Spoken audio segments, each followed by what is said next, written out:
সেটি হচ্ছে প্রতিনিয়ত অশ্বত্থ গাছের গোড়াতে আপনি জল দিন।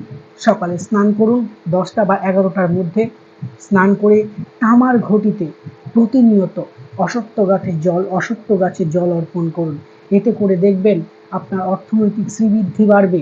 জন্মকুণ্ডলিতে অশুভ যোগ, কালসর্পযোগ যদি থেকে থাকে বা কিছু যদি সমস্যা থেকে থাকে, সেগুলি ধীরে ধীরে কিন্তু অতি অবশ্যই কেটে যাবে।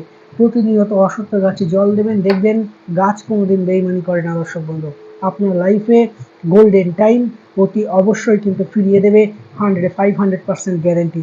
তারপরে মানি পার্সে বৃষরাশি জাতক বা জাতিকারা, আমি জানি না যে আপনারা এই টোটকাটি আমি বহুদিন আগে, প্রায় 1 বছর আগে একবার দিয়েছি। যারা যারা করেছেন আশা রাখি ভালো ফল পেয়েছেন।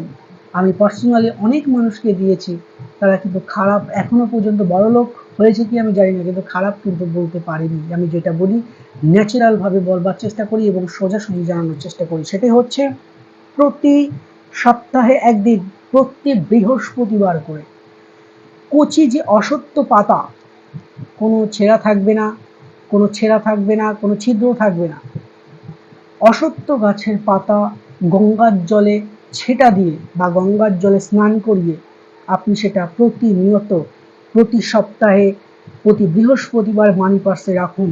এবং আপনি যখন 1 সপ্তাহ হয়ে যাবে, নেক্সট বৃহস্পতিবার গিয়ে সেই পাতাটি জলে